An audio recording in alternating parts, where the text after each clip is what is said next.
very happy. The children are back. All of them, the 39 of them.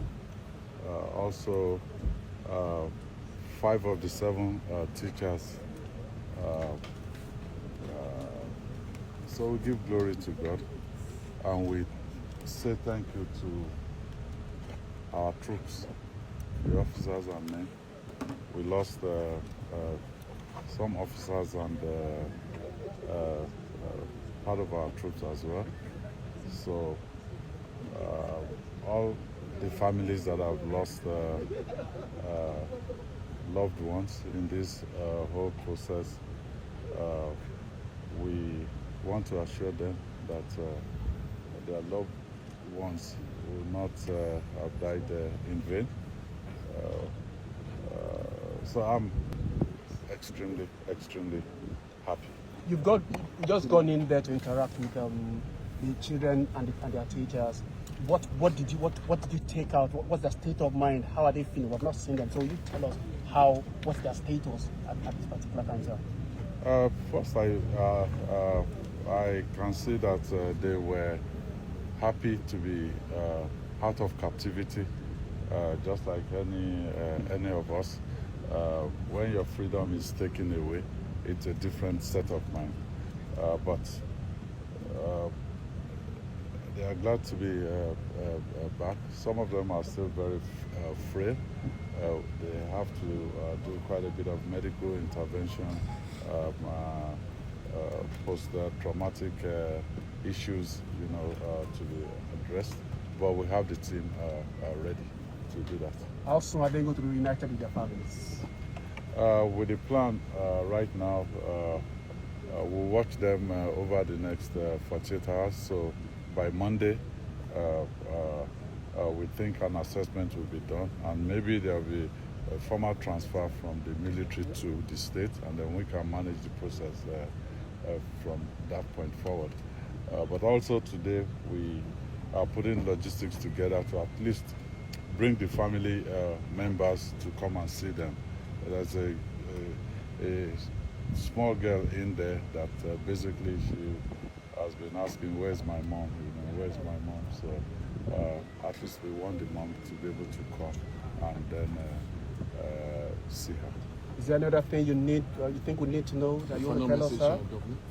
The what? Your final message, Governor. Well, my final message is that, look, it's our country. All countries around the world, they do have challenges. So when we're challenged, it's not usually the best time for us to sow seeds of division.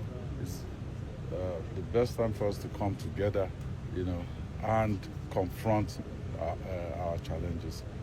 So that's really what, at this moment, I want to say to the people. In the course of the week, I will officially brief Oyo State people and the nation at large on what exactly has transpired. Adúpẹ́ lọ́wọ́ Ọlọ́run Elédùmarè. Engineer Seyi Makinde, Governor Seyi Makinde of Oyo State. Wọ́n lọ ṣe àbẹ̀wò sí àwọn ọmọ 49 àbí 40 whatever tí wọ́n jí gbé ní ìjọba ìpínlẹ̀ Oríire local government ní Oyo State. Àwọn ọmọ tí wọ́n lọ rescue lánàá òun náà lẹ wò yẹn. Engineer Seyi Makinde lọ ṣàbẹ̀wò sí wọn ní hospital. Thank you. We really appreciate. Bẹ́ẹ̀ni, kí la fẹ́ sọ? Adúpẹ́ pé kò sẹ́mi tó lọ. Ẹ̀dẹ̀ bá tẹ́tí sílẹ̀ tẹ́ gbọ́ eléyìí sìn mo tí ṣẹ̀ṣẹ̀ ń gbọ́ eléyìí ni. Eléyìí tí mo gbọ́ yìí nínú fọ́nrán yìí kò sí láwọn ara àwọn ìròyìn tá a ti gbọ́ tẹ́lẹ̀. Kí ni Engineer Seyi Makinde sọ? Wọ́n ní ara àwọn ọmọ ológun kí wọ́n loss.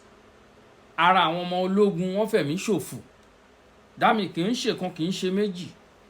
Torí tẹ́ a bá wò a kọ́kọ́ ń béèrè nígbà tí fọ́nrán yẹn jáde pé àbáwọn náà ṣe gbà wọ́n. Ṣé wọ́n lọ gbé owó san fún wọn ni? Ẹ rí lórí live tí mo ṣe lánàá. That's first thing tí mo kọ́ sọ. Mo ní bí àwọn lọ gbé owó fún wọn ni.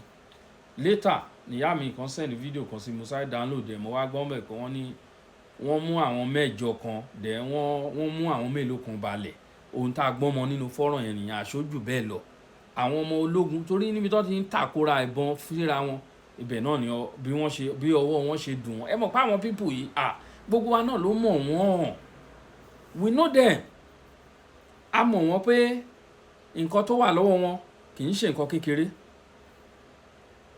nǹkan tí wọ́n gbé sọ́wọ́ kì í ṣe nǹkan kékeré láwọn pípù yìí nǹkan tó wà lọ́wọ́ wọn kì í ṣe nǹkan kékeré ó ní let me do this thing like this ẹ má bínú yàrá nǹkan tó wà lọ́wọ́ wọn kì í ṣe nǹkan kékeré nǹkan tó wà lọ́wọ́ wọn ju ti àwọn Nigeria military lọ bí pé àwọn Nigeria military wọ́n pọ̀ lọ lógúnlógún ẹ̀wù àwọn kọ́ńbọ́ ẹ̀wù oyè àwọn tó lọ wọ́n lọ pẹ̀lú kínní tó lọ bá wọn nugbó collaboration with others security network tó ń jọ lọ síbẹ̀ wọ́n lára àwọn ọmọ ológun ọwọ́ bá àwọn náà ẹ̀mí wọn náà lọ sí òun ẹnjìnà Ṣèyí Mákindé ló sọ nínú fọ́nrán yẹn.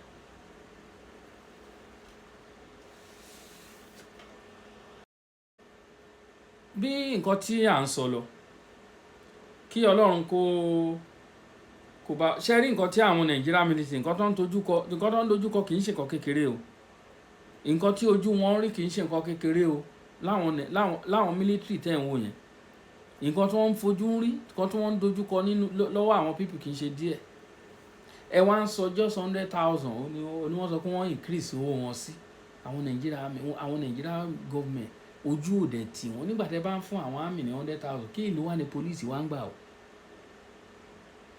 ẹ̀dẹ̀ wá ń sọ pé kí àwọn ìlú kọ́ máa ṣe agbésùmọ̀mí ẹ̀dẹ̀ ní kọ́ máa dà lúrú kọ́ máa gba rìbá kọ́ máa gba jábà mú lójú ọ̀nà wọ́n ṣe nígbà pẹ̀lú gbogbo nǹkan bí ilé ọlọ́pàá tó gbowó jùlọ ẹ̀ kó máa gba 200,000 300,000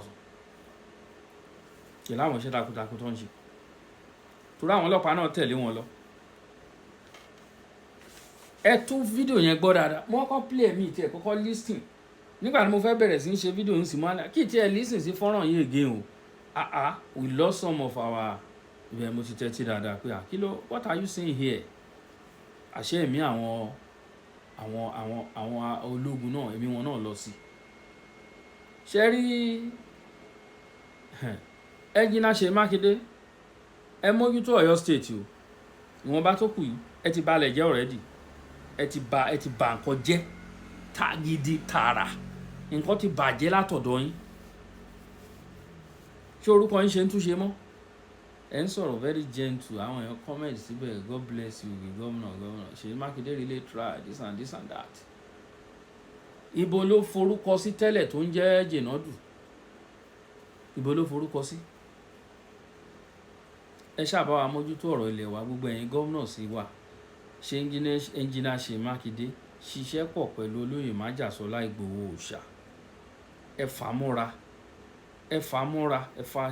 fa olóyè mọ́ra ẹjọ́ ṣiṣẹ́ papọ̀ is ready to work ó ready láti bá yín dojúkọ nígbà tó bá yín dojúkọ àwọn agbésùnmọ̀mí tó wà nínú ìlú yín ṣèbó orúkọ yín ni wọ́n máa pè pé gómìnà báyìí ló wà ń bẹ̀ nígbà yẹn gómìnà báyìí ló wà ń bẹ̀ nígbà yẹn tí ọmọ kan jáde tó ń pè ní Ìgbòho orúkọ yẹn á máa wà ń bẹ̀ nígbà náà kò sí nǹkan tó ń lọ pẹ̀lú ìtàn gbogbo ẹ̀ pátápátá gbogbo ẹ̀ ló lọ mọ́ra wọn bọ́tẹ́ bá rẹ pé ẹ̀fẹ́ ṣe pẹ̀lú ẹ̀fẹ́ rí kò ní right láti lọ máa bá àwọn Fúlàní sọ̀rọ̀ pé kán fi orí ilẹ̀ wa sílẹ̀ what does that support to me ẹ ṣàtúnṣe láàrin yẹn kò ní bàjẹ́ o kí mi má padà ṣẹlẹ̀ mọ́ ni o òun lo oògùn ẹ̀ nǹkan tó ṣẹlẹ̀ yẹn tí wọ́n kó àwọn ọmọ wọ̀nyẹn kírú ẹ̀ má padà ṣẹlẹ̀ mọ́ nígbà tá a bá sọ pé náà ẹ fẹ́ lọ kó àwọn security sí school from the road to school ńkọ́ látọjú ọ̀nà lọ sí school ṣé wọ́n lè jí àwọn ọmọ gbé ẹ mójútó ọ̀rọ̀ ilẹ̀ wa ẹ jẹ́ ká mójútó ilẹ̀ Yorùbá ẹ fọwọ́sowọ́pọ̀ gbogbo àwọn security agency wọ̀nyẹn